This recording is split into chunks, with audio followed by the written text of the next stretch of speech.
Здравствуйте! О главных правовых и чрезвычайных событиях дня расскажу вам я, Муслим Ганиев. В эфире программа «Хроника происшествий».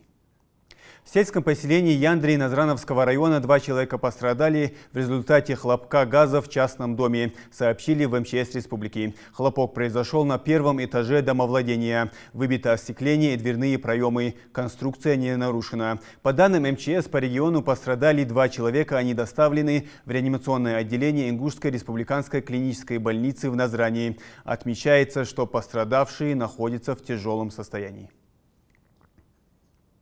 Следственным отделом по Карабулаку Следственного управления Следственного комитета России по республике возбуждено уголовное дело в отношении 43-летнего местного жителя. Он подозревается в производстве, хранении, перевозке, сбытии запрещенных веществ.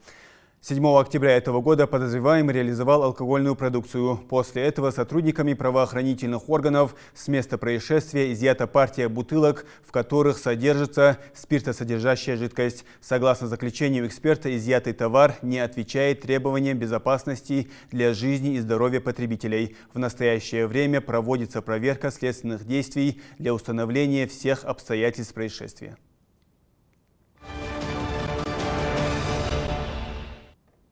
Жителю Магаса незаконно начислили 278 тысяч рублей за газ и свет. Заявитель в октябре 2016 года заключил с организациями договоры на поставку газа и электроэнергии, на основании которых были открыты лицевые счета на квартиру. В мае следующего года он продал жилье другому гражданину, но начисления продолжались до этого года. В марте мужчина обратился в Россети Северный Кавказ, Ингушэнерго и Газпром Межрегионгаз Назрань с заявлениями о закрытии лицевых счетов, приложив необходимые документы. Однако его обращения рассмотрены не были, а начисления продолжались. По результатам рассмотрения актов прокурорского реагирования нарушения закона устранены. Задолженность аннулирована.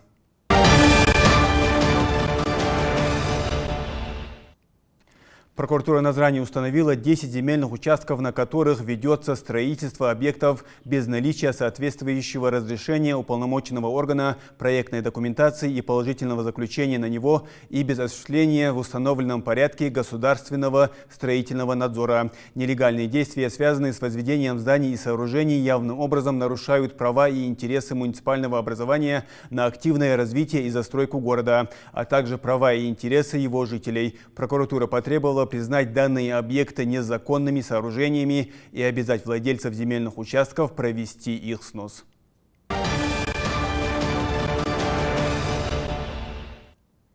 Таким был сегодняшний день. Оставайтесь с нами.